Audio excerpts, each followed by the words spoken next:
Government को ना बहुत सारी धमकियां दी गई थी कि अगर आपने वक्फ अमेंडमेंट एक्ट को पास कर दिया तो in the wake of the JPC report on the Waqf Amendment Bill, which will be tabled in the current. और इसी के चलते डंके की चोट पर इंडियन गवर्नमेंट ने वक्फ अमेंडमेंट बिल को लोकसभा में पास कर दिया। बेट द्वारका के 2 द्वीपों पर दावा ठोक दिया है। क्या भगवान कृष्ण से पहले इस्लाम धर्म आ गया था क्या? माइनॉरिटीज कानून को स्वीकार नहीं करेगी। क्या धमकाना चाहते हो भाई? संसद का कानून है, सबको स्वीकार करना पड़ेगा।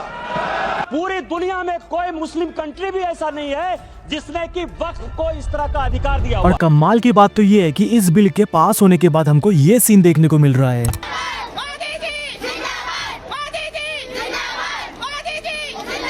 मतलब मोदी जी कुछ काम कर गए लगता है। तो बेसिकली हुआ क्या है कि लोकसभा में ये बिल पास हो चुका है। अगर ये राज्यसभा में भी पास हो जाता है तो वक्फ बोर्ड के पास जो सबसे टॉक्सिक पावर्स हैं वो हमेशा के लिए मिटा दिए जाएंगे। एंड जिस तरीके से ये बोर्ड आर्बिट्रेरली अपने पावर्स को इस्तेमाल करते हुए आई है वो खत्म हो जाएगी। जिस तरीके से वक्फ बोर्ड ने पार्लियामेंट्री बिल्डिंग को क्लेम किया है, मुकेश अंबानी के घर एंटीलिया को क्लेम किया है और यहाँ तक कि कुंभ मेले की जमीन को भी क्लेम किया है, तो ये सारी बकवास खत्म हो जाएगी। आज की इस वीडियो में हम बात करेंगे कि वक्फ बोर्ड क्या है, इस बोर्ड के साथ जो इतनी बड़ी प्रॉब्लम्स थी वो क्या थी, क्यों इन प्रॉब्लम्स को खत्म करना जरूरी था, और बात करेंगे कि क्यों ये बिल जरूरी है, क्योंकि ये उन मेजॉरिटी प्रॉब्लम्स को एड्रेस करता है। So let us begin with S info. देखो, वक्फ एक इस्लामिक प्रथा है जिसमें कोई भी व्यक्ति अपनी जमीन को दान कर सकता है ताकि वह धार्मिक, सामाजिक या जन कल्याण के कार्यों के लिए इस्तेमाल हो सके। भारत में वक्फ संपत्तियों की देखरेख वक्फ बोर्ड के द्वारा की जाती है। तो देखो, जो एक लंबे अरसे से वक्फ बोर्ड की जो दादागिरी चलते हुए आ रही थी उसे सबसे पहले खत्म करने की पहल शुरू की गई थी अगस्त 2024 में, जब यूनियन माइनॉरिटी अफेयर्स मिनिस्टर ने लोकसभा में वक्फ अमेंडमेंट बिल को इंट्रोड्यूस किया था। बिल की मेजर डिटेल्स थी कि वक्फ एक्ट 1923 को रिवोक किया जाएगा और वक्फ एक्ट 1995 का स्ट्रक्चर ऑल्टर किया जाएगा और 44 टोटल अमेंडमेंट इंट्रोड्यूस किए गए थे इसमें।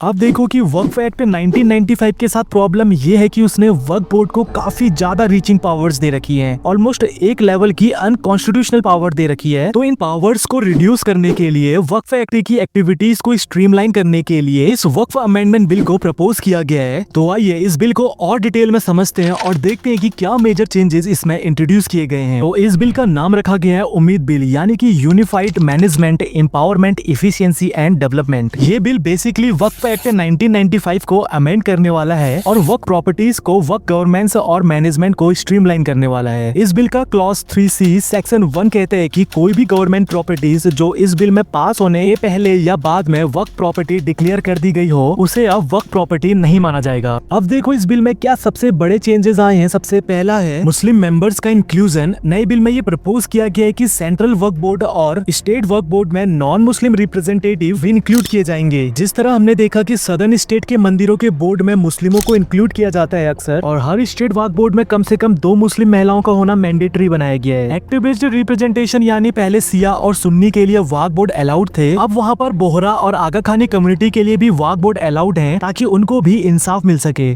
प्रॉपर्टी रजिस्ट्रेशन के मामले में क्या चेंजेस आए हैं, एक बहुत ही इंपॉर्टेंट चेंजेस आया है इस मामले में, वो है कि वक्फ बाय यूजर वाले क्लॉज को हटा दिया गया है। अब देखो इसमें प्रॉब्लम ये थी कि पहले अगर कोई भी जगह कोई मुस्लिम ये कह देता था कि भाई हम इसको एक रिलीजियस पर्पस के लिए यूज करते हुए आ रहे हैं इतने समय से, तो उनको आर्बिट्रेरली वक्फ प्रॉपर्टी डिक्लेयर कर दी जाती थी। इसी वजह से हम देख रहे हैं कि इतने सालों से गाँवों के गाँव को वक्फ बोर्ड की प्रॉपर्टी डिक्लेयर किया जा रहा है, मंदिरों के प्रेमिसेस को भी वक्फ बोर्ड डिक्लेयर किया जा रहा है और कुंभ मेले के एरिया को भी। बट अब थैंकफुल कि इसको हटा दिया गया है। 1995 के एक्ट में ये भी क्लियर नहीं था कि वक्फ बोर्ड सरकारी जमीनों पर भी क्लेम कर भी सकती है या नहीं, लेकिन 2024 के अमेंडमेंट में ये लूप होल को भी बंद कर दिया गया है ताकि सरकारी जमीनों को ना हड़पा जाए। और अगर कोई वक्फ क्लेम भी करता है कि कोई सरकारी जमीन उनकी है तो इसका फैसला अल्टीमेटली डीएम करेगा। और किसी भी प्रॉपर्टी को वक्फ बनाए जाने से पहले महिलाओं और बच्चों को उनका इनहेरिटेंस मिलना जरूरी होगा। इनके इनहेरिटेंस राइट का पहले ध्यान रखा जाएगा, उसके बाद ही वो जमीन वक्फ बोर्ड को दी जाएगी। और एडमिनिस्ट्रेटिव एंड फाइनेंस रिफॉर्म में जो सबसे बड़ा और इम्पोर्टेंट रिफॉर्म आया है वो है सेक्शन 40 का रिमूवल। और यही सेक्शन 40 बहुत बड़े फसाद की जड़ था, क्योंकि पहले सेक्शन 40 के अकॉर्डिंग वक्फ बोर्ड के पास ये पावर्स थी कि वो किसी की भी जमीन को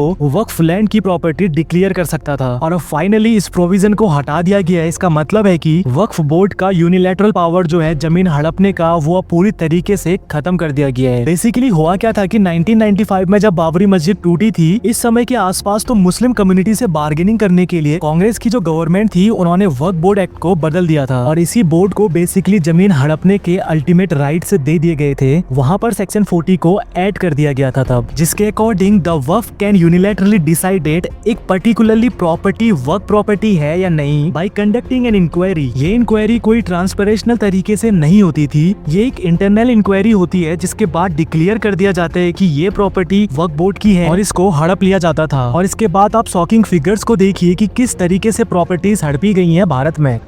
1913 से 2013 तक 18 लाख एकड़ और 13 से 25 तक एक कानून बनने का परिणाम क्या आया और नई 21 लाख एकड़ भूमि बढ़ गई।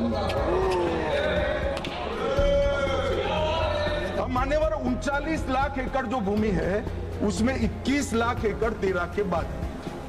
अब ये कह रहे हैं कि इसका दुरुपयोग नहीं हो रहा है। वक्फ एक्ट 1954 में अमेंडमेंट करके सेक्शन 66H लाया गया और वो सारी संपत्ति जिसमें हमारे हिंदू भाई ये सोच रहे थे कि कभी इसके हम मालिक बनेंगे, वो सारी संपत्ति राजीव गांधी गवर्नमेंट ने वक्फ बोर्ड को दे दी। Waqf, I would say, is one of the 8 reasons why Hindus, forget about Muslims, Hindus are 8th-class citizens in their own country. If India is to be saved from becoming an Islamic republic, then hear this. Amendments are not enough. This entire act has to be... Waqf board की properties में 3.5 लाख से ज्यादा वक्फ states हैं, almost 9 lakh से ज्यादा immovable properties हैं और 16,000 से ज्यादा मूवेबल प्रॉपर्टीज हैं। और इन सब के कारण वक्फ बोर्ड के पास इंडियन रेलवे और इंडियन आर्मी के बाद सबसे ज्यादा लैंड प्रॉपर्टीज हैं। हाल ही में आपने न्यूज में देखा होगा कि कैसे तमिलनाडु के विपुर में रहने वाले कुछ हिंदू फार्मर्स की 57 एकड़ जमीन रातों रात इस वक्फ बोर्ड ने हथिया ली।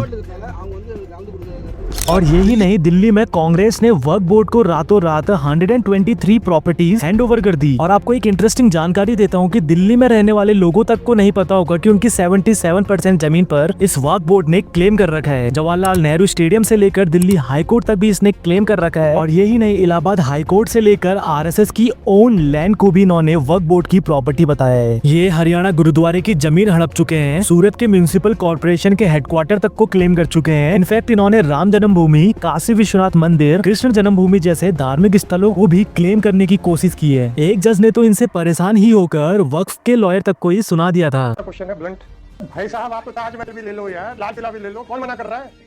या प्यार से क्वेश्चन समझ में नहीं आते आप लोगों को?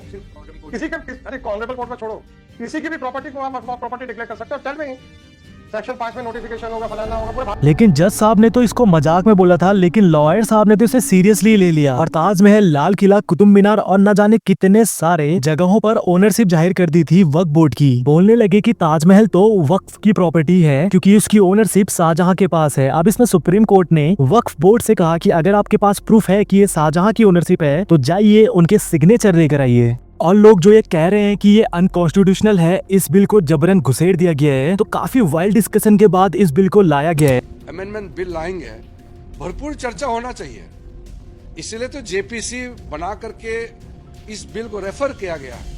आज तक हिंदुस्तान के इतिहास में इतना व्यापक चर्चा किसी बिल के ऊपर देखिए, पहले इस बिल को जेपीसी के पास भेजा गया था, यानी कि एक जॉइंट पार्लियामेंट्री कमेटी के पास, और फिर इस जेपीसी ने एक मैसिव पब्लिक आउटरीच एक्सरसाइज की जो इंडिया में बहुत ही रेयरली इस तरीके का कुछ देखने को मिलता है। रिपोर्टर्स के मुताबिक कमेटी को 97 लाख मेमोरेंडा मिले। सिटीजन्स और ऑर्गेनाइजेशन दोनों से इन कंसल्टेशन में मुस्लिम ऑर्गेनाइजेशन भी शामिल थे। ये आउटरीच 10 अलग अलग शहरों में की गई थी अक्रॉस इंडिया। और कमाल की बात तो ये है कि इंडिया में इतनी मगजमारी हो रही है, विरोध प्रदर्शन हो रहे हैं इस बोर्ड को लेकर, लेकिन इंडिया में इस बोर्ड को इतने पावर्स दिए गए हैं, लेकिन एक्चुअल में जो मुस्लिम कंट्रीज हैं जहां 90% से ज्यादा पॉपुलेशन मुस्लिम है, वहां वक्फ बोर्ड को ऐसी कोई पावर नहीं दी गई है। इंडिया की तरह नहीं कि इंडिपेंडेंस बॉडी बना दिया गया है और इसे अनलिमिटेड पावर्स दे दी गई है। और योगी जी ने तो यहाँ तक बोला है कि वक्फ एक स्कीम है। समाज की बात छोड़िए, मुस्लिम समाज का ही कोई कल्याण किया उस प्रॉपर्टी का, व्यक्तिगत स्वार्थ का ये गड्ढे बने हुए, किसी भी सरकारी प्रॉपर्टी पर जबरन काबिज करने का एक माध्यम बना, सरकारी जमीनों को हड़पने की। अब आप मुझे बताओ कि क्या इस बिल को लाना सरकार का एक सही फैसला था? क्या ये पॉलिटिकल एजेंडा था या किसी एक पर्टिकुलर व्यक्ति के कहने पर इस बिल को लाया गया था? क्या इससे किसी के भी राइट्स पर कोई फर्क पड़ेगा? और क्या इसी बिल की तरह भी पूरे देश में यूसीसी लागू हो जाना चाहिए? इन सब के बारे में आपके जो भी ओपिनियन होंगे, कमेंट बॉक्स खुला है, आप वहाँ पे खुल के अपने विचारों को हमसे साझा कर सकते हैं। तो वीडियो को एंड तक देखने के लिए आप सभी का शुक्रिया। तो मिलते हैं ऐसे ही किसी टॉपिक के साथ, तब तक के लिए टिल देन बाय बाय।